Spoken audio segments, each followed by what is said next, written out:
What's up, Acolyte Squad? My name is Prince, and I'm an urban acolyte coming to you from, I guess we can call this sunny Jomtien Beach in Thailand, off the dome with another Star Wars talk.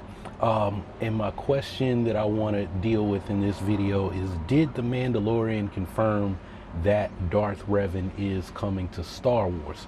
So, I'm not going to read this article that's the basis of this conversation, this quick chat, but I woke up early this morning. I read an article from comicbook.com. The title is "The Mandalorian Drops Hints That Darth Revan Could Finally Be Star Wars Canon," written by Kofi Outlaw. And I found some things that I consider to not be true based on what actually is canon. No offense to Kofi Outlaw, comicbook.com. Comicbook.com is headquartered in my home of Nashville, Tennessee. I've actually been to their office out in Brentwood. I was supposed to have been Mace Windu in some Star Wars commercials that they were doing as a YouTube thing, but all of my stuff got cut, so you can hop over there. If you see the little Kylo Ren Rey skits that they have posted from like 4 or 5 years ago, I'm actually there, but you don't see me on camera. I'm like behind the cameraman dressed as Mace Windu in my old Jedi robes that I don't have here in Thailand. But anyway, so they looked at the Mandalorian episode, the Jedi, and the Jedi that episode dropped a lot of hints, clues, Easter eggs that pertain to Revan, Darth Revan. Of course, Darth Revan has already been made canon in The Rise of Skywalker, and Kofi Outlaw does mention that. And I've said this in previous videos dealing with The Rise of Skywalker and some of the things that I was happy about after, seeing the last chapter of the Skywalker saga that JJ managed to include, that I think may involve some ongoing plans for Disney or Lucasfilm under Disney, and where they plan to go as far as giving us more stories about the past, right? The old Sith Order and the Jedi and maybe Old Republic type stuff, right? So the Sith Eternal Army, their third legion, all of their legions were named after previous Dark Lords of the Sith, right? So the third legion was the Revan Legion. They also had legions named after Darth Andudu, Darth Tanis, Darth Tenebris, who was allegedly Darth Plagueis' master, Darth Phobos, and Darth Dessalus. Now, the interesting thing about Darth Phobos and Darth Dessalus is they were both introduced into the Legends canon in the Force Unleashed games. Now, I don't remember hearing anything about them, but it is what it is. Some of you guys out there who are more into Legends and the games may be able to expound on that in the comment section. So please feel free to have that conversation, and I'll read it later. Now, Darth Revan, what we know him for is he fought in the Jedi Mandalorian Wars. He led the Jedi army against the Mandalorians, and then he fell to the dark side. Now, that was all in Legends. We learn about it in the Knights of the Old Republic games, but Kanan Jarrus confirmed that there were Jedi Mandalorian wars, and then in the Mandalorian, we learned that that there was a long, ongoing beef with the Jedi and the Mandalorians. There was a war, and the Jedi and the Mandalorians are known throughout history as sworn enemies, likely as a result of that war. And I'm guessing that war would have even come before the Jedi Knight Tar Vizsla, the first Mandalorian Jedi, joined the Order, constructed a Darksaber. Like, I'm thinking that was kind of a, we're squashing the beef by having an actual Force sensitive. We're going to give him to the Jedi Order and allow him to become a Jedi Knight, even though he's still, the depiction of him is he still followed the way. He still wore, the Mandalorian armor and everything else, even as a Jedi Knight, right? And the Jedi wanted to honor his culture, so they were cool with that. So we know that event happened in canon. Whether or not Revan was involved, we don't know. Of course, if you play the BioWare games, you know the whole Jedi Mandalorian war. That whole thing that beef was started by Vitiate, right? The Sith Emperor.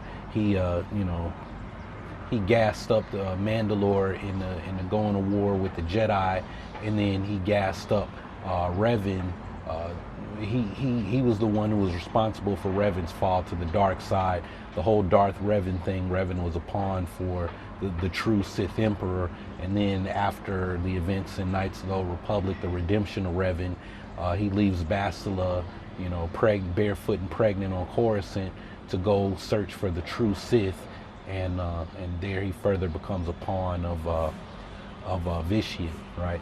And whether you love it or hate it, how the story turns out for Revan, that was all in the BioWare games. You learn about it in the Revan novel, and Star Wars Old Republic, the MMO, deals with all of that, right?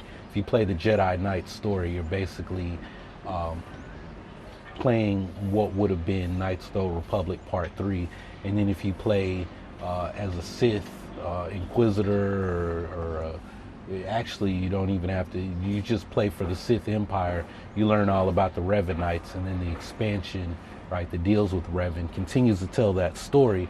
And I'm saying all of that because Kofi Outlaw talks about that in his article. He mentions the Tython reference that we got from Ahsoka Tano in the Mandalorian episode, and he says Tython was destroyed by Revanites, and that, while that does connect Tython to Revan, right, that you had a secret order of Revan within the Sith Empire, the Revanites that you learn about early on in the when you first go to the Sith home planet, the kind of the seat of the Sith Empire, Dromund Kaas in Star Wars Old Republic. You learn about the Revanite cult. And then, like I said, you later learn that the Revanites have infiltrated the Republic and the Sith Empire, and Revan is like a dark side version of Revan is back. Revan's soul splits into like a light side version and a dark side version, and it just gets crazy. And then you have to kill Revan's shadow self, right? That's in the game. Excuse me, I've been drinking energy drinks, so I might burp a few times. I apologize. But like I said, Kofi Outlaw mentioned that, and I don't know if he's grasping at straws or looked at Wikipedia or talked to some Star Wars Old Republic geeks, or maybe he plays that and that's what he'd like to see. But I don't believe the destruction of Tython is going to be a canon thing. I don't think that whole Revanite cult thing is going to be in canon. That's BioWare's story. And previously, Pablo Hidalgo, in his comments about Revan becoming canon, he said, that the Revan story is something that BioWare told, and yes, Revan could exist in canon. There could be a legend of Revan within the canon, like people know Revan for these things, but that doesn't necessarily mean that's the story we're going to get about Revan. And I'm on record in multiple videos where I was like talking about the Old Republic, and I'm like, I don't think they should do it, right? Because if Revan isn't exactly like he is in the pages of the Old Republic comic books and the BioWare games, people are going to have a fit. And look at all the stuff with Ahsoka. People mad about the Leku, or her head tails, Montrails, whatever, are not the length that they're supposed to be. And why doesn't Ahsoka know who Yaddle is? Yaddle, hashtag Yaddle erasure. All of this crazy stuff that people find reasons to get offended by. If Revan isn't exactly, if we don't get the exact Bastila and Revan story, people are going to have fits. And that's why I've been against it. But Revan is canon, and I'm just gonna have to kick back and enjoy the show. When people rage, some of y'all watching this video who are laughing at everybody getting upset at Ahsoka, please believe a few of y'all, not everybody, but a few of y'all are gonna rage too if you don't get the Revan that you played in Knights of the Old Republic or heard about from Knights of the Old Republic. And this right here, this is not, I don't believe that this thing is going to be canon. And the reason I say that is because Tython has already appeared in canon. Like I said, I'm way behind on reading. I probably missed out on probably 30 issues of Dr. Aphra's comic book, where we actually see Tython in Dr. Aphra issue number 40, which is the last in that series, right? And I think I'm like missing probably 10 issues of Dr. Aphra where, I think I got a new bank card, and so my subscription lapsed or whatever. And I really don't know if I want to read all of them anyway. Dr. Aphra's like Indiana Jones and Star Wars, except she's also a computer hacker. She's a slicer, and she's an archaeologist, and she's a Asian female, and then she's gay, and there's all of that. So she's an interesting character. She outsmarts Darth Vader, manages to hack his suit on Tython, right? She lures him to Tython, telling him that that's where the rebel alliance is gathering when they're actually on Hoth. And she does that to delay the search so that she can buy the rebels enough time to escape from Hoth, right? So like I said, all of this stuff that's adding more to the stories, now that's going to change the way that you look at Empire Strikes Back. The fact that the rebels were able to escape the Empire because Dr. Aphra was buying time by luring Vader to Tython, where she used the Force, to kind of keep him busy so that she could knock him out and hack his suit, and then send a fake message to the Empire that would kind of scramble the code that they were receiving from the probe droids who were looking for the Rebel Alliance, right? That's what happened. But in that, we see Hoth. Hoth is an ice planet. It's got Jedi meditating statues everywhere. And so what I'm thinking, based on what I saw, Kofi Outlaw is like, this is the location of the first Jedi temple. I don't know about that. That's what we got in canon, right? The Dawn of the Jedi, the Tho'ur, the little things, the little flying pyramid spaceship things go to these different planets, and they collect the philosophers and the mystics and the great scientists from different cultures. They take them all to Tython, and there these people from different planets, different species, different cultures, different races, they all become Tythonians, right? And they are the first Jedi, right? And then they end up having children and families, and some of their children don't have the Force. They're not strong with the Force, and they have to leave because Tython is a dangerous planet. It's a harsh place to survive. And in this, Tython is kind of like Ilum. It's an ice planet, and there's lots of little temples and statues and stuff all over the place. The first Jedi temple, we're told, is on Ahch-To, right? And what I'm thinking is that's where the Jedi began, on Ahch-To. But then then they grew, and they had to go to somewhere like Tython, right? Because we saw what Ahch-To was. It was like a little island in the first Jedi texts and everything. But as they grew, and as the religion grew, and more Force sensitives, or however the Jedi started out, maybe you didn't necessarily have to be born with a high midi-chlorian count. You just joined the religion and had the desire to train and become part of the order, right? They went to Tython. So I'm thinking Tython is like probably the first place where like the Jedi Order like became a big thing, and then before they went to Coruscant. That's what I'm thinking right now. We'll have to find out. But as far as the Mandalorian confirming that Revan is coming, I don't know. I left out one thing. There was the mention of the HK-87 droids. In Knights of the Old Republic, HK-47 was designed by Revan, but in canon, the HK unit, the HK class of assassin droids these are gladiator droids, and they're mostly used by people dealing with gladiators, the Hutts, people in the underworld who deal with that kind of thing. the HK-87 droids that the Magistrate had were found to have an insignia with Thrawn's 7th Fleet.